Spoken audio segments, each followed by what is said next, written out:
Cristian Viteri. Buenos días, gracias, Presidenta.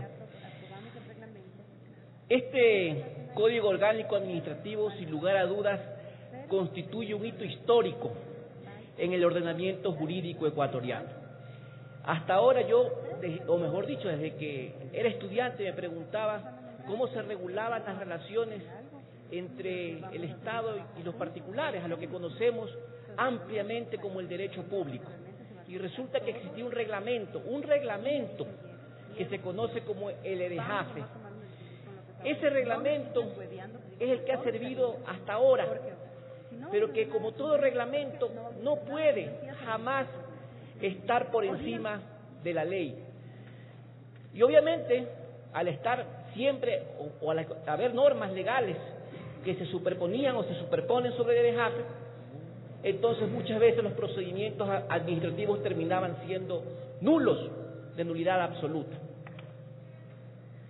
Por eso yo creo que deberíamos comenzar estableciendo que esta es una norma de derecho público y de orden público, porque no son dos cosas iguales o no significan lo mismo. El derecho público regula las relaciones entre los particulares, entre los ciudadanos y ciudadanas y el Estado. Y el orden público son todas aquellas normas que buscan tutelar el interés general.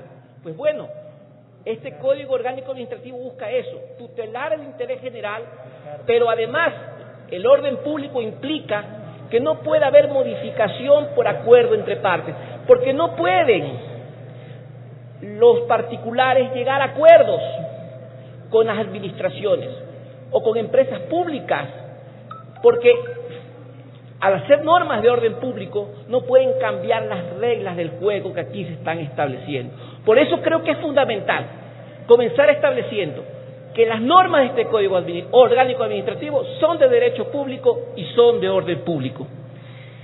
Ahora se establece, sí, por primera vez, con claridad un procedimiento administrativo que se aplica a casi todos los órganos de la administración pública.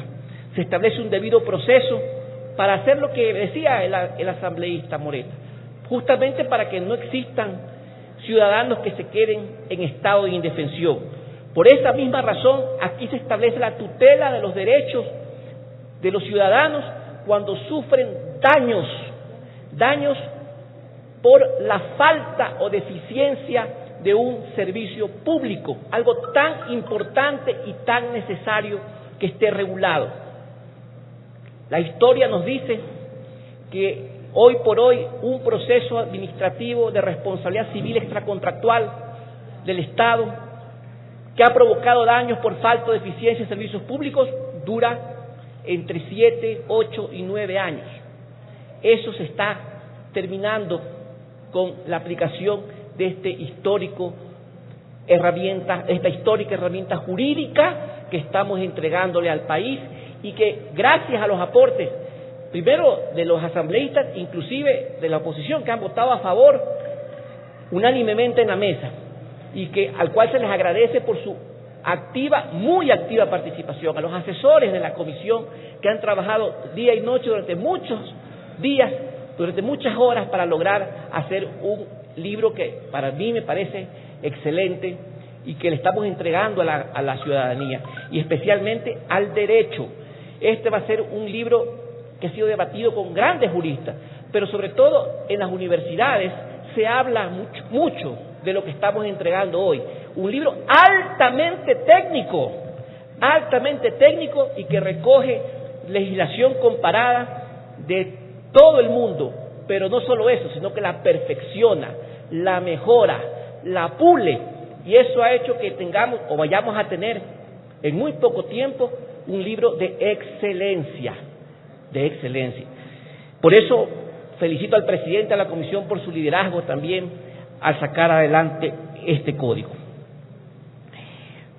Algunas observaciones que quiero hacer al título preliminar básicamente. Primero,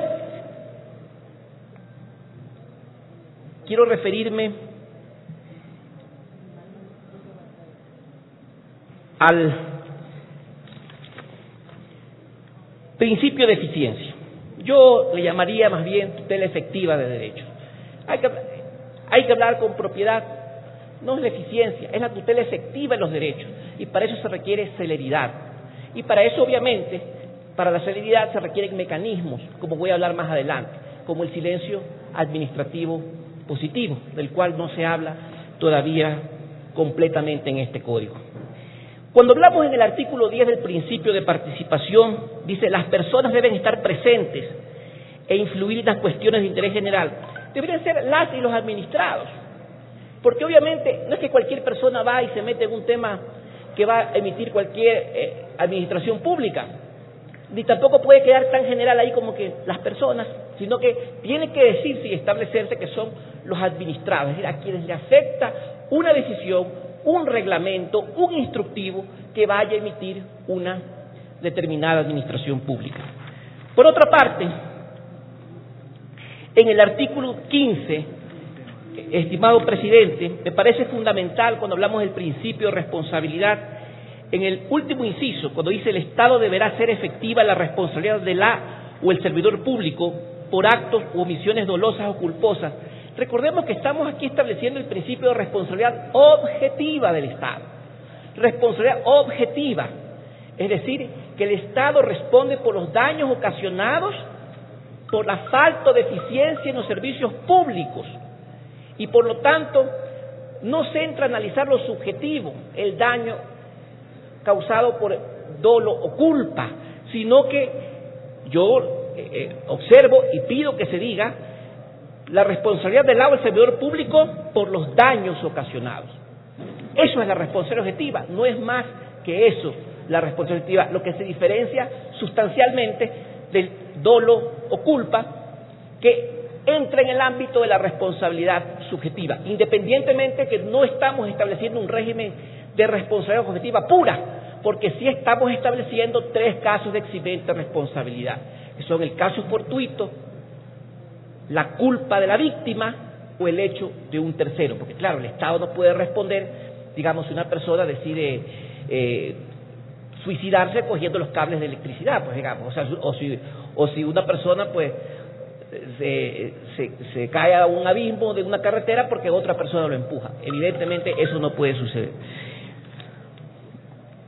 El principio de proporcionalidad es fundamental, y aquí en el artículo 16 es importante hacer énfasis en esto, especialmente cuando las administraciones tienen ámbitos discrecionales.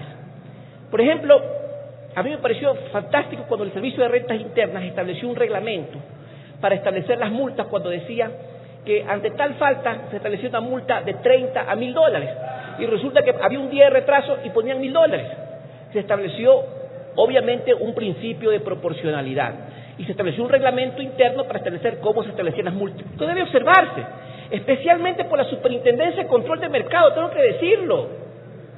Está estableciendo multas multimillonarias porque el aceite está mal, o sea, está bien, o sea, digamos, vende un aceite que no es light y dice que es light y pone una multa de 30 millones, no puede quebrar empresas, pues tampoco.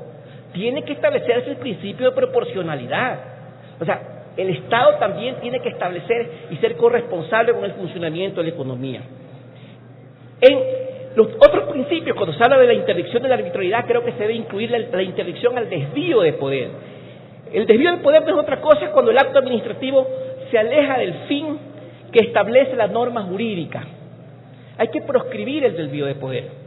Puede ser que sea legal, pero cuidado, por ejemplo, la administración tributaria tiene normas claras para poder aplicarlas ante determinados casos, pero cuando hay desvío de poder, existen personas que se les puede ocurrir un inspector de la superintendencia iniciar legítimamente una inspección, pero no motivado por el fin de la norma, porque hay que inspeccionar, sino porque lo manda alguien, tiene un minuto, porque tiene un conflicto de intereses. Por eso es importante establecer ese principio, el principio de proscribir el desvío de poderes, como también hay que prescribir, obviamente, o hay que interdictar la lesividad. La lesividad, perdón, dije prescribir, es proscribir. Y cuando hablo de lesividad significa cuando un acto favorable a favor del administrado, que le es favorable, resulta que es dañino o que le causa un daño a la administración pública. Ahí debe establecerse también el remedio para eso. El principio de supletoriedad. Existen otras normas de carácter administrativo que rigen procedimientos como el régimen tributario, aduanero, de los GATS, pero que cuando debe establecerse que a falta, digamos, de una norma en estas leyes especiales deba o pueda acudirse a esta norma. De reservo para el siguiente debate. Gracias, presidente.